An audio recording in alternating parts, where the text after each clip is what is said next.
Mixie ஜாரில் 1.5 மணி நேரத்துக்கு முன்னாடி கழுவி ஊற வச்சிருக்கிற கடலைப்பருப்பு 3 கப்பு சேர்த்துருவோம்.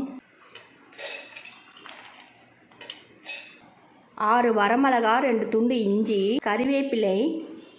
மிக்சியில் வடை மாவு பதத்துக்கு அரைச்சிடலாம். மிக்சிங் பவுலில் சேர்த்துருவோம்.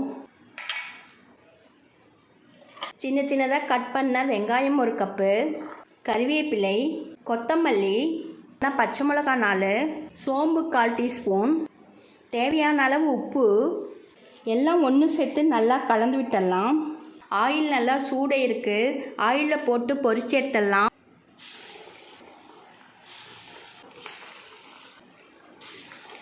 ரெண்டு பக்கமும் நல்லா ஃப்ரை பண்ணியாச்சு. இப்போ எடுத்துடலாம்.